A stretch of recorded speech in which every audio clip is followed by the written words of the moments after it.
Hello செல்ல பிள்ளைங்களா, எல்லோரும் எப்படி இருக்கீங்க? எல்லோரும் நல்லா இருக்க இறைவனை வேண்டுகிறேன். இன்றைக்கி என்னென்னு பார்த்தீங்கன்னா, இன்னையோட லஞ்சு வந்து சாம்பார், முருங்கைக்காய், மாங்காய், கத்திரிக்காய் போட்டு சுவையாக ஒரு சாம்பார். இது வந்து படாப்பட்டுன்னு ஒரு சிக்கனுங்க.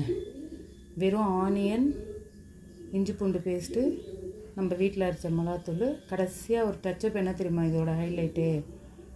2 பல்லு பூண்டு, 2 சின்ன வெங்காயம், கொஞ்சோண்டு மிளகு, கொஞ்சம் பெருஞ்சீரகம், ஜீரகம் அப்படியே தட்டி மேலே தூவி ஒரு பெரட்டு எடுத்துடணுங்க.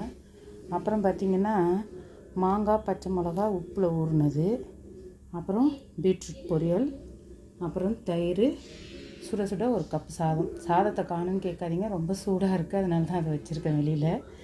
இந்த மாங்காய்க்கு ஒரு பழமொழி உண்டு, மாதா ஊட்டாத சோறை மாங்காய் ஊட்டுன்னு சொல்லுவாங்க. என்னென்னா, அம்மா ஊட்டுற சோறை கூட சாப்பிட மாட்டாங்களாம் பிள்ளைங்க, ஆனால் இந்த மாங்காய் வச்சிட்டு இருந்தால் சாப்பிடுவாங்கன்னு சொல்லியிருக்காங்க பிள்ளைங்கள.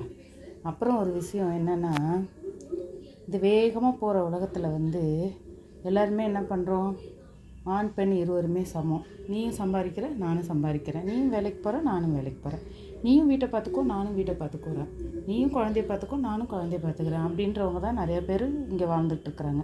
இந்த ஜெனரேஷனை பார்க்கும்போது எனக்கு ரொம்ப பொறாமையாக இருக்குது. நம்ம காலத்தில் நம்ம கணவர் இப்படி இல்லையே அப்படின்னு சொல்லிட்டு. ஆனாலும் பரவாயில்லைங்க, இந்த காலத்துலேயும் அந்த காலத்து பேச்சு பேசுகிறவங்களும் இருக்க தான் செய்கிறாங்க. நம்ம இதையும் கடந்து தான் போகணும், இதையும் கடந்து போவோம்.